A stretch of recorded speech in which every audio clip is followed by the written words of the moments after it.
It'll be a big finish to the week when National Cabinet meets tomorrow to finalise just how far we'll go in lifting coronavirus measures, the social and business restrictions that are constricting our lives and our economy. We've got to put pressure on our politicians, especially our premiers. Sure, they've stopped this virus getting out of control or killing thousands of Australians and overwhelming our health system. Good on them. We've all done that together. Now it's time, surely, to save livelihoods.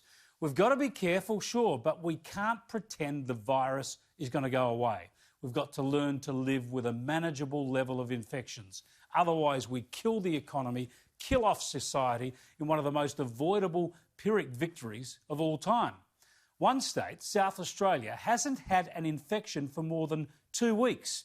And its borders are closed to the rest of the country, and it's boosted its hospital capacity, testing regime and tracing processes like every other state, yet still pubs and restaurants and other businesses are shut. This is deeply worrying. What are they waiting for? I'll talk to the South Australian Premier Stephen Marshall later, but for now, let's apply the Mother's Day test to some other premiers. We can get an evaluation of their attitude to freeing up society based on how much freedom they're delivering for Mother's Day this weekend.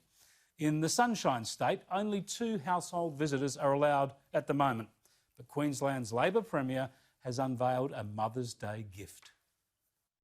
From Sunday, we will be allowing up to 5 members to visit a household right across Queensland. So that is great news for families. Good stuff from Anastasia Palaszczuk, but south of the Tweed, the gatherings will be smaller because the Coalition Premier isn't so liberal. It's still good news for all our mothers out there because we'll be able to visit them, 2 adults and children at any one time. Oh, well, let's go south of the Murray, where it gets even more hardline, with Victoria's Labor Premier announcing the mother of all voluntary bans. I will not be visiting my mum, even if it was lawful for me to do that. She's in her mid-70s. She has some underlying health conditions. She's in good health, but she has some underlying health issues, and I just wouldn't do it. This stuff is starting to get nuts, isn't it? We're getting only a couple of dozen new infections a day in a population of 25 million people. We've got fewer than 20 people in critical care after we boosted our intensive care capacity from 2,200 beds to about 7,000 to get ready for the coronavirus.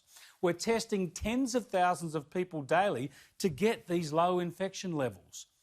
We're well equipped to handle outbreaks and quash them. Are we waiting for the coronavirus to disappear? That won't happen. We've spoken to the experts here repeatedly. You've seen them. They say we've got to learn to live with the disease, to manage it for months and possibly years to come. We've ceded enormous power to our politicians and we need to ensure they don't use it against our interests. They've already shut schools they didn't need to, closed internal borders they didn't need to, shut businesses before they knew how well the earlier measures were going. And now that we've seen the proof of a successful suppression, it looks like too many of them will go too slow at letting people get back to work and back to a more normal society. There are some pretty odious political forces at play here. Have a listen to how the Greens leader characterises the push to loosen restrictions and get our society, our people, back to more normal operations.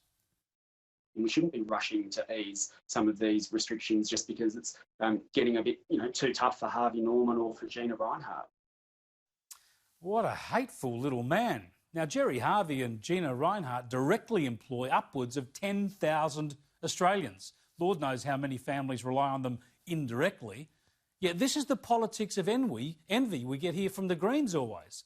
What you and I worry about is the economy being put into a coma, people's livelihoods being destroyed, the life's work of their businesses, small, medium and large, being destroyed, kids missing out on schooling, and people missing out on their careers or providing for their families and living their lives.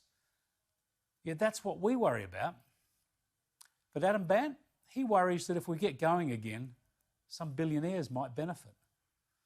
I suppose we'll eventually find a cure for the coronavirus, thankfully, but if only we could find a cure for that kind of hateful green left stupidity.